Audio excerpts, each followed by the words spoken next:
Hi, friends! Join us as we dive into the themes, metaphors, and foreshadowing of Buffy the Vampire Slayer.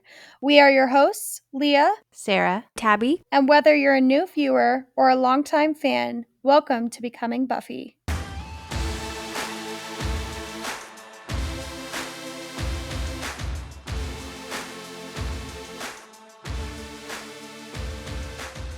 Hi guys, welcome back to Becoming Buffy. Today we're talking about Season 5, Episode 9, Listening to Fear, the spoiler section. Everyone's like, wait, are we listening to the regular one? No. Spoilers. Okay. So, do you guys feel like there's a lot of spoilers for this episode? Not really. However, I will say, let's all have a moment of silence. Why? For Riley's last Oh, I thought you were going to say for Joyce. I was like, episode. she's not dead yet, Leah. No. I mean, like, for Riley Eve. They don't know what's coming to them. They have yet to experience the joy of Riley leaving. God, we have to get through listening or Into the Woods first. Like, I'm not going to rejoice. I'm going to play the Hallelujah chorus at the very end of that episode because I just don't like how they change like pace. Like, most of this season has been painting Riley as like not really there, kind of like annoying. All the stuff. Or the victim. And then, it's very confused on what it's trying to do. Well, and then suddenly in Into the Woods it changes and it's like he was the best man that was ever there for Buffy and like he's the one. It's like, what? Like he was cheating on her. No, dude. Yeah. Okay. Let's not talk too much about it because like I have so many things to say about Into the Woods. But yes, what I do want to say is Riley has absolutely no leg to stand on in Into the Woods in the very next episode after not turning up to help Buffy when she asked him to in this episode. This episode, like I said in the spoiler-free section, this episode proves that Riley does not need to be needed by Buffy. That's not his problem. His problem is much deeper than that. His problem is the fact that he feels inferior, the fact that he feels like he is missing something in his life, and he's taking it out on Buffy. Also, like, you shouldn't feel like you need to be needed by your significant other. Like, there's a difference between, like, we rely on each other, like, and all this stuff, but for you to feel like, oh, this person doesn't need me, why am I here? I don't know, maybe because they want you there. Like, Riley's need for Buffy to need him is so odd to me. I think it's a little bit more nuanced than how I painted it out to be. I think it's Riley. It isn't that Buffy doesn't need him because I think Buffy does need him. I think it's that Riley doesn't feel like Buffy needs him the way that he wants to be needed. And it's a very selfish type of love, if you can call it that, because Riley's over here going, well, I don't feel like I fit into a certain mold in our relationship, or I don't feel like I'm as strong or as powerful as you, and I'm inadequate, which means I don't deserve you. And that's a reflection of whatever. Like, it just feels like Riley he needs to go to therapy. He needs to work out his issues. And what he needs to do is he needs to sit down with Buffy and actually have a frank conversation. And yeah, I don't know. He's flaky. He's exhibiting toxic behavior. And you know who else is also really awful and Into the Woods is Xander. And in this episode, Xander is still like seeing this toxic behavior from Riley, and he's been calling him out the past couple episodes, but then for some reason does like a complete 180 in the next episode and blames Buffy. Doesn't make any sense. Yeah. Into the Woods is an objectively bad episode, not just because we hate Riley and because Xander bothers us. It doesn't make sense. It also completely throws out all the characterization of Riley from season 4. Like, I'll get into it. But anyway, just want to point out that this episode shows that the next episode doesn't make sense. So, okay, that's all I'm going to say about Riley right now because you guys know. We'll get into it the next episode. Dawn. So we have that moment where Willow gives that spell book to Dawn as a gift in the hospital, and she reassures Buffy like, oh, it's just not a book of real spells or whatever. But do you guys remember what happens in Forever when Dawn asks Willow if she can resurrect Joyce? And then Willow pulls out that book of dark magics for Dawn. Is it the same one? It's a different book. Oh. It's a different book. But I think not that this moment here in this episode is necessarily problematic, but I think that Willow kind of treats magic a little bit flippantly. and kind of like, for sure. this is just something that like Dawn can enjoy and everything. Whereas Tara takes it a lot more seriously, and we see that reflected in Forever. So I just thought that was kind of interesting. We also have Dawn starting to realize that people treat her differently in this episode, which is leading to blood ties when she finally finds out that she's not fully human. And then we also have this moment here where Dawn only hesitates a second before taking action when she grabs the coat rack by her door and then like charges at the creature, like the little roly-poly creature. And I think about the end of season 6 when Dawn fights right next to Buffy at the very end in Grave. And Buffy tells her, I don't want to hide you from the world. I don't want to protect you. I want to show you the world. And we see that Dawn actually can hold her own. And then again in Potential, when she's actually braver than the actual potential slayer and goes after them, the vampire, Dawn just wants to be seen. And we're seeing the beginnings of this here. And then obviously this leads into her stealing things in season 6 and, you know, our conversation with Xander. But I just have so much empathy for Dawn in this episode. And I'm also just like so proud of her because I see so much of Buffy's spirit in her. And I just love Dawn. I feel like protective over Dawn. I feel the need to point out when Dawn does anything right because I feel like people are so quick to point out when she does something wrong. Not even really something wrong, but just something childish. And I think there's a difference there. Like, guys, of course she's going to make silly mistakes. It's not that she's does something wrong because she means to. It's just that she's immature because she's literally 14. And maybe this is controversial, but I think that her and Connor are massively. You've lost Leah already. I know. Just hear me out. I know you don't like Connor. I don't particularly like Leah Connor clocks either. out for the day. Yeah.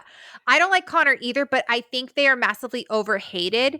And it's unfair because Connor is also another character with a lot of trauma. And granted, the writing is not as great around him and stuff. And I think you can not like him, but also fairly represent him. And I think people just like to hate on both of them and say Dawn and Connor are the reasons that, you know, the last few episodes or the last few seasons are not as great.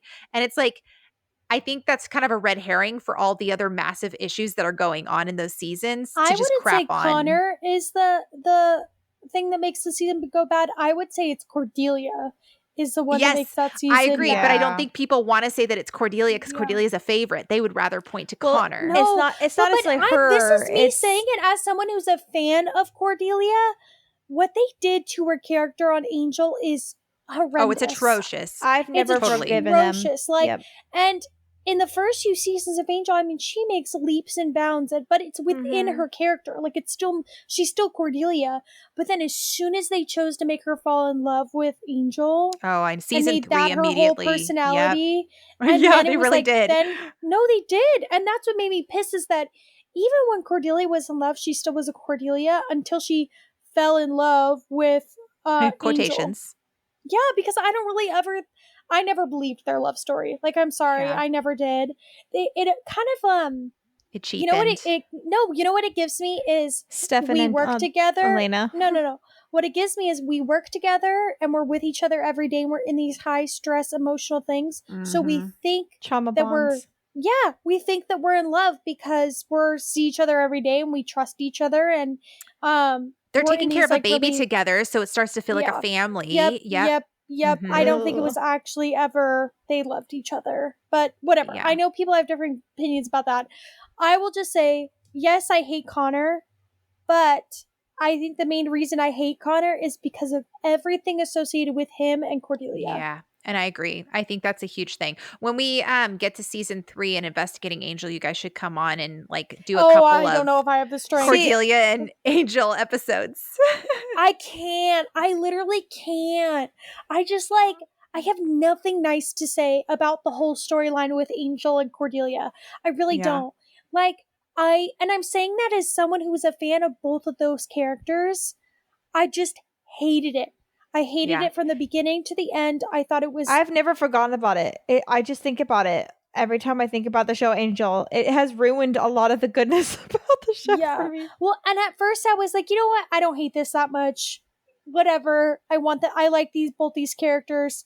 But they changed both the characters, specifically Cordelia, so much to make them fit into a ship that you just stop liking them together because you're like, I just want Cordelia to be Cordelia. I don't want her she to be wasn't her. mother. Like, she just got turned into like a mother.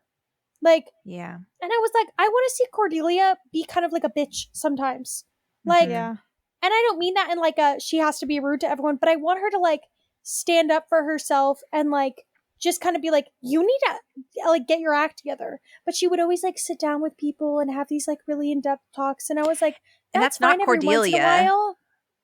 That's fine every once in a while, but every once in a while I just wanted her to be like, But don't act get as if up. that's always been there. You know what I mean? Like every once in a while I just was like, I just want her to be like, get up, do something. Which, like, don't get me wrong, that's Cordelia, Cordelia. had hearts, but in her own way. Like I remember specifically in, what's it called, when she was bad, right? Like where she talks to Yes. Buffy, and that's Yeah. a heart to heart, but she's still like stern in a Cordy way. She's not. She's brusque, but she's not gentle about it, and she's Yeah. also just she's brusque. And even Yeah. like that's evident in the fact that when she comes back in You're Welcome, that's Cordy. Like when she like chews out like Connor and like I think it's Connor. In No, that Connor's episode. not in that one. No, It's who is it? Oh, Lindsay. Lindsay, yes. And I thought there was someone else. I mean, Spike's there. No, Lauren's Eve, there. Eve. Oh, Yes. Eve. Yeah. And like I'm like, yes, that's Cordy. Like and like that was her even still kind of having a thing with Angel. So I'm like, what were we doing in season 3 and season 4? Like, I don't understand. Season 3 is it's not really that bad. It's more of just like she slowly becomes less and less like herself. And then season 4 is just abysmal. So Personally, I think season 3 is worse than season 4 because at least in season 4, you can say that she's taken over by Jasmine. In season 3, she's not even acting like herself, and she's supposed to be Cordelia. I just can't though. Like watching season 4 in the way that everyone thought that Cordy actually had gone evil, and no one knows that that's not Cordy, makes me. Oh, I just can't. It's not even. Oh my god! I just like the thought of her and Leah's Connor. traumatized. No, it's actually traumatizing. I really thought to myself like they won't take it there, and then they took it there, and I was like, well, they can't possibly. No, but then I was like, but then they can't possibly take it further. No, they did. Angel can't see them having sex. Oh, he does. Oh, okay. She won't get pregnant, right? That's crazy. Oh, no, she for does. the second time. The second time in the show, she and gets it's not pregnant. even her baby. Third time. She gets impregnated Oh 3 times Wait, on the that's show. So psycho. Yeah. That's so What's psycho. the third? The third one is in season 3 when these like aliens put that like eyeball in the back of her neck, and it's them implanting like their babies in the back of her neck. I don't remember that episode. Yeah, it's in season 3, and they like part her hair, and there's an eyeball looking at Ew, her. what? Ew. I don't remember that. Yeah. Anyway, this got so far off the beaten track. Let's go back to this episode. A couple of brief things. So foreshadowing for later on the season, we actually have had a couple of little bits of dialogue that have talked about knights and the Dark Ages and the Middle Ages and stuff. And Willow talks about the sweeping plagues in the Middle Ages, like the Black Plague, and how people were losing their marbles everywhere, and then it would subside because the planet, the alien, whatever, came down and like was killing off those people. But this is foreshadowing of the knights, the Byzantine knights or whatever that are coming later on in this series, which I always forget about them until they pop up, but it's just a couple episodes away. And then later on in season 5. So guys, I didn't realize it until I was watching it this last time, but this episode is our goodbye to Joyce. Like the body is not the goodbye to Joyce. This is the episode because it happens so fast and so suddenly in the body, and the body deals with primarily everybody's responses to loss. This episode is the one. Episodes when she's here, but this is the episode where like they're preparing and everybody's like saying goodbye. Obviously, she's okay for the next couple of episodes, but we don't really have a lot of in-depth conversations between like Buffy and Joyce and conversations about Joyce potentially dying and stuff because everybody thinks she's okay after this. But this episode, like going and watching it and knowing what's coming, I was just struck by how sad this is. And And yeah, I don't know. I mean, even Willow has conversation with Joyce, and it kind of is just really sad. Also, I don't know if you guys remember this, but in Forever, so the episode after the body, Buffy has a conversation with Giles, and she reveals that Joyce had a conversation with Buffy, like the one at the very end of this episode, right before Joyce goes into surgery. In that conversation, we didn't see it, but Joyce actually discusses with her funeral arrangements. And that's all of the Aw. stuff that Buffy knows for in the body and Forever and stuff. So kind of heavy. And then slightly happier, but like we talked about this in the spoiler free section. Like Tara is just absolutely sweet and is just the solid rock that everyone needs. In this episode, she is No surprise comforting there. Willow. I know, right? Anytime we say how great she is, I'm like, too bad she freaking dies, bro. Like, too bad they kill her off. Just too pure for Sunnydale. Too Yeah, pure for the world. real. Too pure for Willow. Sorry. Yeah, no, seriously. Seriously. And this is coming from somebody who is a Willow lover. Like, I love Willow. I love but, like, Willow, but like Tara Willow, is too good for her. Willow does not deserve her. Yeah. It's so funny. Everybody talks about how every single character in the Buffyverse is problematic and does something. And I'm like, not Tara. Not Tara. All Not she Tara. did was die. That's it. That's the only bad thing she ever did was die. Well, I mean, she did put that spell so that everybody wouldn't see her demon form, but I don't consider Oh, that okay. nearly. What does Buffy do? That's so normal. Well, I mean, there's when she was bad, and like, you know, there's little She bits did some and pieces. stupid stuff, but it's not yeah, like but not big, problematic. Like major. That's just more of like she messes up. But that's not Yeah. problematic. So Tara, getting back to her, I never caught this before, and like all these moments between Tara and Willow and Tara and Buffy in previous rewatches, but this is all building towards Tara comforting Buffy in the body and talking about like how she went through her mom dying and stuff. And watching her comfort Willow in this episode, I was like, oh my gosh, how did I miss all these little moments? And why is it so perfect in the body? Because I always see that moment with them in the hospital between Tara and Buffy is like, oh wow, like this is weird. Like where did this come from? But it's here. We just haven't really seen it. So understated. So I love it. Okay, and then there's a couple, like, it's so weird. Like, we're starting to severely foreshadow things in season 6, and there was a really interesting conversation between Buffy and Dawn in this episode where Dawn says, why does everybody keep doing that? What's wrong with me? And Buffy says, nothing. It's not you. It's just, I think there's something that happens in people's brains when there's something wrong, like a short circuit, and it makes them feel like nothing's real except them. That's all it is.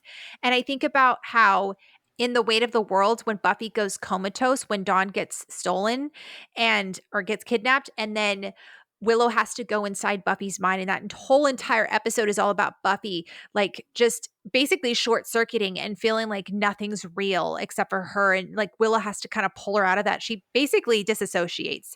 And then you have all of season 6 when Buffy thinks something is wrong with her. She thinks she comes back wrong and she goes to Tara, and Tara tells her, no, like you didn't come back wrong. Like something, it messed something up with the chip. And I mean, that scene just makes me cry every time.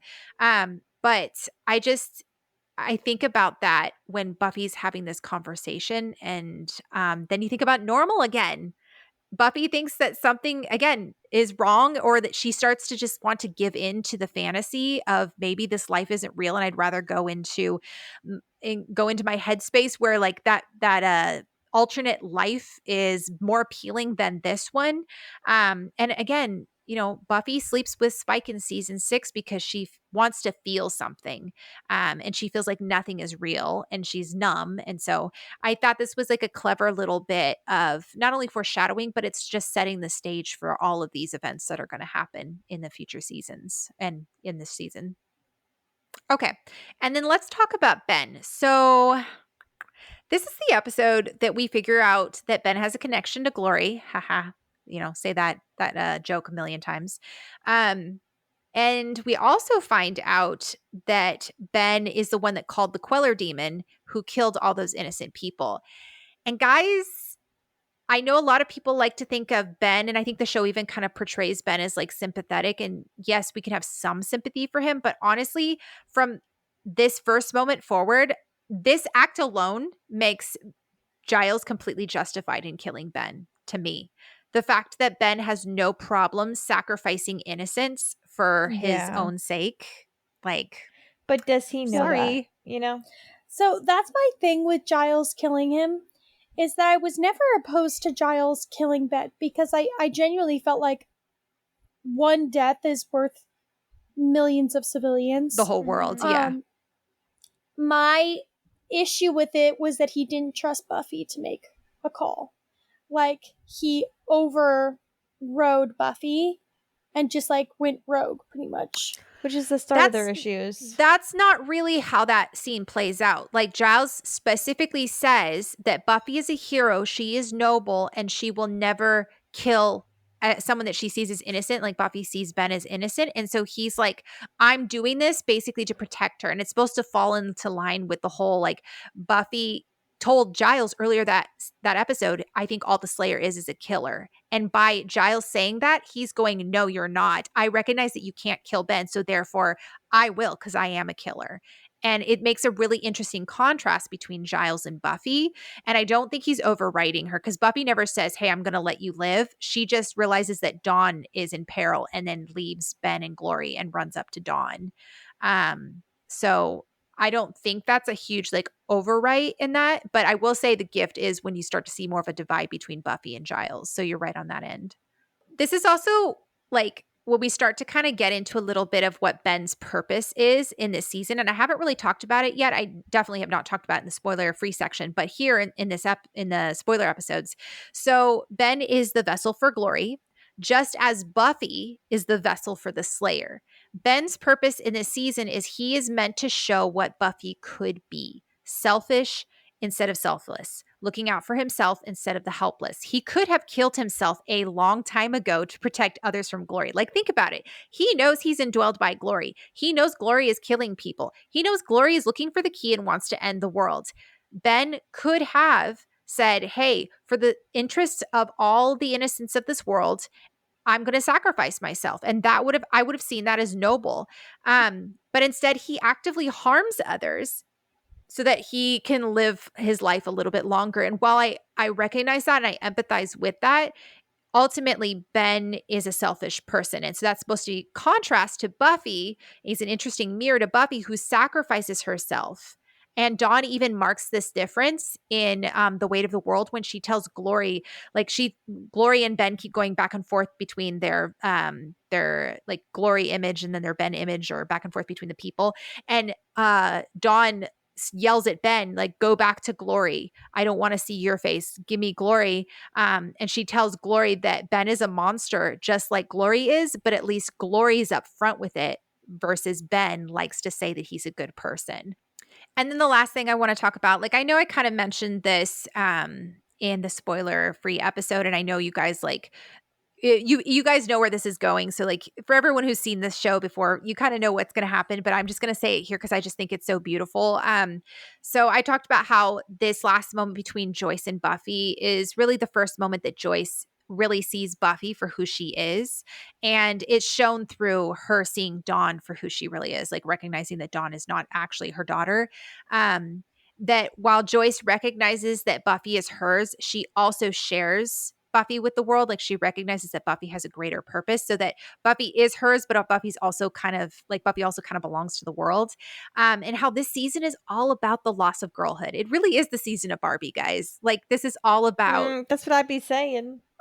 Yes, it's a loss of innocence. It's Buffy trying to preserve her innocence. It's girlhood.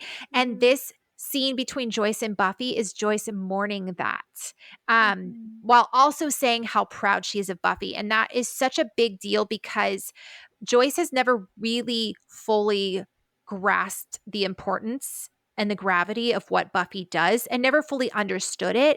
And so I felt like this is when Joyce really saw Buffy for who she is. And I think about how one of the biggest things that Buffy is fearing about herself in this season is that she has darkness in her. And then that means that all the Slayer really is a killer, a bringer of death. And she talks to Giles in Intervention about how she's afraid that she's becoming hardened and unable to love. And that's when she seeks out the spirit guide, who tells her that death is her gift. And then Buffy takes that to mean that her giftedness is just in evil things, that she just kills evil things. Like, her gift is basically death. and slaying. And then in the gift, she says, I guess all the Slayer really is a killer, like I mentioned before. And Giles is like, no, I disagree. I refuse to believe that that's what that actually is. And then Buffy says she wishes her mom was there and all that. And it's like the whole like child wanting their mom, wanting that protection, missing that loss of innocence. And she reflects back to Angel, even like that girlhood moment of Angel. Like, I had to kill Angel, but I was certain, because when you're a child, everything feels so black and white and certain. And the brilliant thing about this moment between Joyce and Buffy, and what makes it so beautiful beyond everything I've just mentioned, is that when Joyce says she's important to the world, precious, both Joyce and the show are talking about Buffy, not just Dawn, because Dawn is a part of Buffy. So what Joyce is saying is that Buffy is a gift to the world. And what's the last episode of this season called? It's called The Gift. And that's what Buffy is. And that's where Buffy figures it all out and realizes that in dying, she is gifting Dawn, a girl, the world, the childhood, the freedom, the innocence, the girlhood that she never could have, and that she is losing and has lost a long time ago in a lot of ways. And she's giving countless other little girls the gift of innocence and another day to live. And that's why she says, be brave, live for me. And that's why the forehead kiss is so important. It's Buffy saying, hey, it's your turn to live. I'm giving you this. This is my gift to you. And so Buffy's last act is a gift for everyone she loves, but specifically for Dawn. And it's all right here, because it's Joyce who tells her and urges her to continue to fight. And it's Joyce who tells her, hey, you're precious and you're a gift. And I love how like that's so subtle right here. And I've never caught that before, but they're basically foreshadowing the end of the season right here. And I love that it's Joyce that like is the first one to mention this. And then again, I know we talked about this a couple spoiler sections back, but then in Normal again, it's Joyce who tells Buffy like, hey, you can do this, you can fight, you can get back up. And it's because of Joyce that Buffy decides to kind of stand back up and fight again for her life in season 6. And I just love that common thread of having Joyce there. And as Joyce kind of marks Buffy's she's a safe place for Buffy. She's Buffy's mom. She's the one that Buffy looks to and leans on. And she's the one that encourages Buffy to keep moving forward and fighting. And I feel so passionately about Joyce because she's not a perfect mother. Like, we all have talked about her flaws many, many times,